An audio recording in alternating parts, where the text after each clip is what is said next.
Welcome to my YouTube channel. My name's Samantha, also known as Purple Sewing Cloud, and today I'm sewing. I am making the Closet Core Patterns Mylan sweatshirt in. If you've seen my last video, I made the plateau joggers, and this is part of the same set. They were released at the same time, but you can buy them individually. I am doing view, let me get it up on my laptop. I am doing view B, which is, it's a long sleeve and a cropped length, but it's got a gathered band in the waist bit. The waist bit, is that right? Yeah, but you can like slacken it off and tighten it. It looks really cute. I am using fleeceback sweatshirting. If you've seen my plateau joggers video, it's the same sweatshirting, so there'll be a matching set. And it was white, but I ice dyed it with a couple of pinks and a blue, but the blue turned out yellow, so there's a few little spots of yellow on it, but I love it. I've already started, I've done the shoulders. I'm not sewing this in the order of the instructions. I've discussed this in the past. Before I start sewing, I like to go through the pattern and just get to know it, and then sometimes I make changes to the order I'm sewing it. What they advise you to do is put the back piece onto the back yoke, and then sew the shoulders and then the collar. But I have sewn the shoulders, and now I'm putting the collar on the neckline in, and then I'll add the back piece. It just makes sense to do this while you've got with a smaller bit of fabric rather than a larger bit. So once I've got the neck band in, then I will attach the back piece, and yeah, let's pin this in. So I'm just pinning this in as per the instructions. I've sewn quite a few, so I'm quite well versed in putting neckbands in. So what I do, match up my front notches, and then I quarter it and put all the pins in. I'll come back and show you when it's all done. What you want to do is stretch your neckband, and make sure you're not stretching the actual front of the top. The instructions that are included in this pattern are really great for that. As I said, I've already sewn the shoulders, so my machine is set up. The instructions on how I set it up are in the joggers for knits, are in the joggers video. So I've got my foot pressure turned down and just the normal 1C foot for the banana. I'm going to stitch this on with a zigzag stitch, then I'm going to overlock it, then I'm going to top stitch it, and I just find that gives me the best finish. I will come back and show you what it looks like once I've done the overlocking. And then we'll go on from there. Oh my lordy, I was halfway through sewing my neckband and I broke my needle. I've never done that before. I feel like a proper sewist now. Yeah, it's not done. I don't know why I broke it. I think I might have hit a pin. But yeah, my first ever broken needle. I'm gonna finish sewing the neckband now. Ta-da! That's my neckline sewn in, overlocked and pressed. Now I'm gonna top stitch it. I'm happy that the neckline looks nice and smooth. I like to start with my overlocking from the side here rather than the back, and it just keeps that back little bit looking nice and neat. So yes, that's a little sneaky top tip for you there. Yeah, now to top stitch it, and I'm just gonna go around that with a zigzag. I have got a twin needle, but I can't be bothered to get it out and set it up, so I'm just doing zigzag. That's it, all top stitched. It's looking cute. Now to do the back bit, and then I think I've got my instructions here. The sides, and then I might actually put the hemband on before I put the sleeves in, because the sleeves are set in. You don't put the sleeves in and then sew down the side like you do with most jerseys. So yeah, I'm going to do the back bit, then the hemband.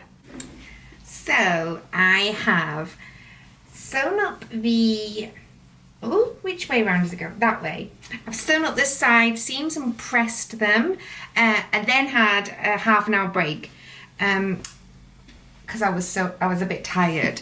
I must do a video on how I do my pacing, but anyway, while I was having my little break, I spoke to my friend on the phone, and she said, would I rather every time I walked my knees made a farting sound, or every time I moved my elbows they made a farting sound?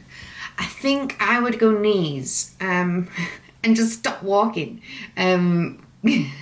Never walk anywhere again. Because while I was sewing, every time I moved my elbow, if it made a farting noise, that would be really annoying. Anyway, let me know what you would rather in the comments. Okay, next step I'm going to do is the waistband. I think the instructions go onto the sleeves at the next point, but I'm going to get the waistband on and then do the sleeves. I'm just doing the instructions in my own order. So the first step of the instructions is to stay stitch this front bit of the waistband. It's in like a V shape, and then cut a little notch here, and then attach it to this one, the big one, which goes around the back, and that's got like a point shape. And what I've got on here as well is two little dots. I don't know if you can see them. And those are stitching points as well, where I need to stop and leave a little opening, because it has like a little tie feature that goes in, and you can like tie a knot in each side, and it gives like a nice cute gathering bit. So let me stitch these bits together, matching up my dots, and then we will see what the next step is. I have sewn those together and left my little hole, and pressed the seams open. Now what I need to do is go into the front bits and do a top stitch along here, and then I'm going to press it in half and do a top stitch along the back of that, so that keeps my little hole open, but it doesn't leave the back of the waistband open, if that makes sense. So you can get into the front here, but you can't get into the back. Yeah, I understand it anyway. There's so much top stitching on this pattern though, but the instructions are really great. So let's get this bit done, and then I will make the little tie bit to go in it. Okay, that's my waistband all sewn and pressed, and I've got my little opening there, and in that little opening there's a little tie that goes in, and then it's knotted at each end, and that creates like a little cute gathered front. So I'm not going to pop it in yet. I'm going to attach the waistband first onto the top, and then I'll pop it in, and then it will be time for sleeves. Okay, this is the bodice all done with the waistband sewn on and pressed and finished, and the little tie detail.